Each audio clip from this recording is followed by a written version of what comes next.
बिस्मिल्लाहिर्रहमानिर्रहीम। बोलते कालम के साथ मैं आमिर रज़ा खान। और पाकिस्तान दुनिया के फ़ैसले करेगा, मैंने नहीं कहा था, ये हज़रत इमाम बरी सरकार ने कहा था कि जब मेरे करीब एक शहर बसाया जाएगा तो उस शहर से दुनिया के फ़ैसले किए जाएंगे। अब जब ईरान अमेरिका मुज़ाकरात कहीं किसी दोराहे पर नहीं आ रहे थे तो पाकिस्तान ही सामने आया और पाकिस्तान का मरकज़ी किरदार होगा इन मुज़ाकरात में।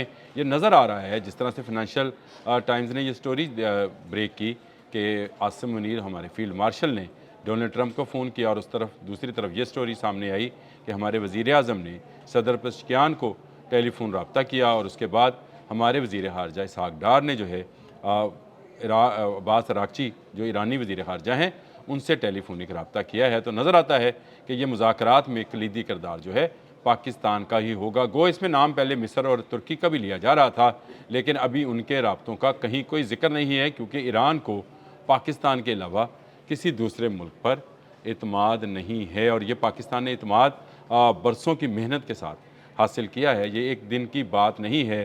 पाकिस्तान ने जिस तरह से भारत को शिकस्त दी है और पाकिस्तान ने जिस तरह से हर मौके पर ईरान के मौक़िफ़ की तईद की है, तो पाकिस्तान ने असल में ईरान का एतमाद तलाश किया है और उसको जो है हासिल भी कर लिया है। अब ईरान जो है वो पाकिस्तान की सालिसी में आने को तैयार है। गो इस वक्त तक मुज़ाकरात की जो गेम है, जो मैंने पहले दिन से मौक़िफ़ इख्तियार किया था कि अमेरिका ही मुज़ाकरात की टेबल पर आएगा, ईरान नहीं आएगा। डोनाल्ड ट्रंप ने कल इस तरह के बयानात दिए कि वो ईरान के साथ मुज़ाकरात बड़े खुश आइन तरीके से हो रहे हैं। एक आला शख्सियत से उन्होंने ईरान में बात करने की भी बात की। फिर मुज्तबा हमनई के बारे में उन्होंने कहा कि वो नहीं चाहते हैं कि उन पर कोई हमला किया जाए। रोक दिया उन हमलों को जो कि पावर स्टेशंस पर, यानी उनकी उस साइट्स पर होना था जहाँ से बिजली फराहम की जाती है, उसको भी रोक दिया गया। और कहा कि 5 दिन का वक्फ़ा है, हम इन प्लांट्स पर हमला नहीं करेंगे, लेकिन इस दौरान जो है मुज़ाकरात चलते रहेंगे। बस इस डोनाल्ड ट्रंप के इस बयान के बाद आलमी मार्केट में तेल की कीमतें गिरी और गिरती चली गई और स्टॉक एक्सचेंज जो है ऊपर होती चली गई। यहाँ ब्रेक कहाँ पर लगा कि ईरान के वज़ीर ख़ारजा अब्बास अराग़ची ने पहले इस बात की तरदीद की कि मुज़ाकरात हो रहे हैं, और बाद में उन्होंने अपने चंद शराइत जो हैं पेश कर दी। मैंने कल के व्लॉग में आपको 3 शराइत बताई थी कि ये शराइत रखी गई हैं, लेकिन असल में ये शराइत जो हैं 5 हैं। इसमें जौहरी प्रोग्राम का हक़ भी शामिल है कि अगर इसराइल जौहरी प्रोग्राम पर काम कर सकता है तो ईरान को भी ये पूरा हक़ है कि वो जौहरी प्रोग्राम पर काम करे। और अगर इसराइल के पास बैलिस्टिक मिसाइल जो हैं, जो कि मीडियम रेंज बैलिस्टिक मिसाइल्स हैं, अगर उसके पास हैं तो ईरान भी इसका हक़ रखता है। यानी बराबरी की सतह पर जो है अमेरिका डील करे ईरान और इसराइल के साथ, ताकि जो हथियार उसके पास हों वही हो। और तीसरी अहम तरीन शर्त यह है कि आपने हुर्मुज़ में नया कानून पासदारी जो है वो यानी उसको पास करने का, वहाँ से गुज़रने का जो है राहदारी, सॉरी पासदारी कह रहा हूँ, राहदारी जो है उसको तस्लीम किया जाए। और वो कानून क्या है कि $20 लाख 2 वेसल्स ले जाओ, यानी अब टैक्स लगेगा जो ईरान वसूल किया करेगा। इन मुज़ाकरात में आगे चलकर क्या होता है क्या नहीं है, ये भी सुनने में आ रहा है कि शायद ये इन मुज़ाकरात का पहला दौर जो है पाकिस्तान के इस्लामाबाद में ही हो।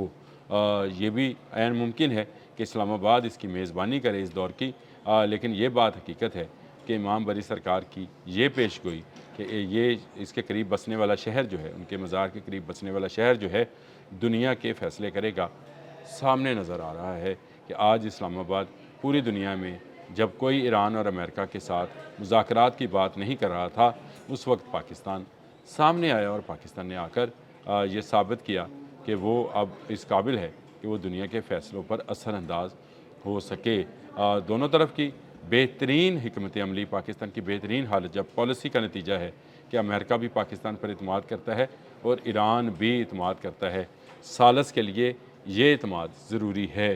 तुर्की पर इतमाद क्यों नहीं करता? क्योंकि तुर्की नेटो का रुकन मुल्क है, जो कि अमेरिका की बनाई हुई एक अस्करी तंजीम है, जिसके अरकान जो हैं वो एक दूसरे के साथ चेंड हैं, यानी बंधे हुए हैं।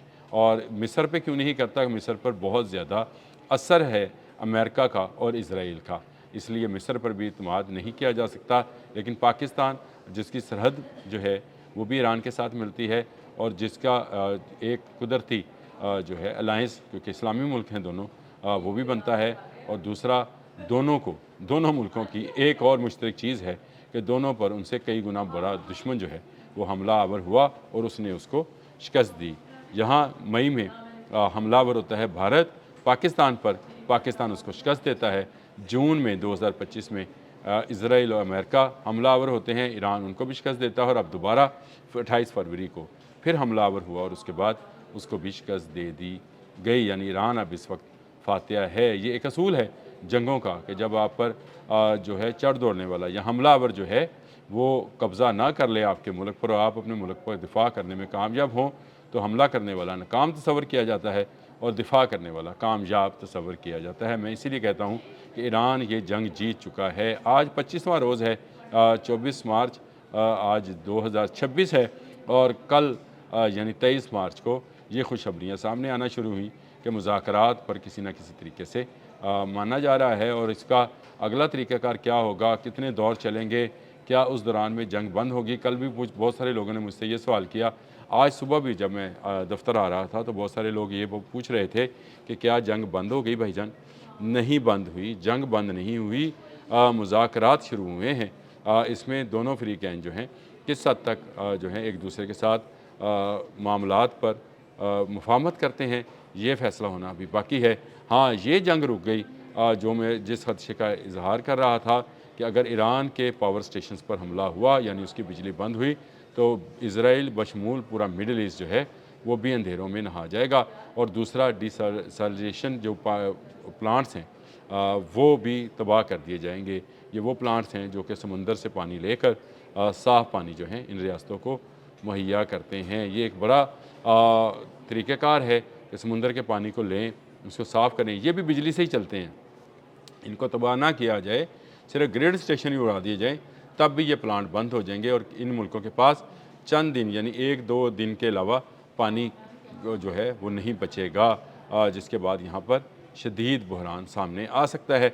ये वो धमकी थी जो पासदाराने इनकलाब ने डोनाल्ड ट्रंप के 48 घंटों वाली धमकी के बाद दी और जिसके नतीजे में डोनाल्ड ट्रंप जो हैं वो सरबसूज हो गए यानी झुक गए और झुक गए किसके सामने, ईरान के सामने, और मुज़ाकरात की बात को आगे बढ़ाया। उस मुश्तबा हमअनाई जिसके बारे में वो कहते थे कि मुझे पता नहीं ये ज़िंदा है ये मुर्दा है, उसके बारे में अब वो कह रहे हैं कि मैं नहीं चाहता कि उस पर हमला किया जाए। ये एक ऐसी कामयाबी है ईरान की जिसको अगर अल्फाज में बयान करना चाहें तो आप नहीं कर सकते। अपने से कई गुना बड़ी क़ुव्वत को इस तरह से शिकस्त देना और पाकिस्तान का इन मुज़ाकरात में आना, मैं ये समझता हूँ कि पूरे आलम इस्लाम के लिए और ख़ास कर पाकिस्तानियों के लिए काबिल फ़ख्र है। पाकिस्तान बिलाशुबा एक ऐसी एटमी क़ुव्वत है जो समझदारी, बुर्दबारी, जहानत के साथ दुनिया के मामलात में ना सिर्फ मुदाखलत कर सकती है बल्कि इन मामलात को हल भी करा सकती है। अमेरिका जैसा मुल्क भी अगर पाकिस्तान को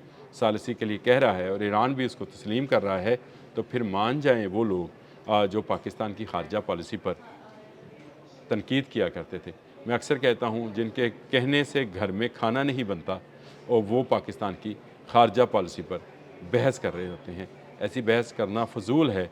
जो मुल्की मामला चलाते हैं उनके दिमाग हमारे दिमागों से कई गुना ज़्यादा बड़े होते हैं और सिर्फ एक नहीं होता, कई दिमाग जो हैं मिलकर एक फ़ैसला कर रहे होते हैं और फैसला जो है आपको नज़र भी आ रहा है कि दुनिया का कौन सा मामला है जिसमें पाकिस्तान अक़वाम मुत्तहिदा से लेकर आज इस साल से तक दखल अंदाज नहीं है। पाकिस्तान की खारजा पॉलिसी बहुत ज़बरदस्त है।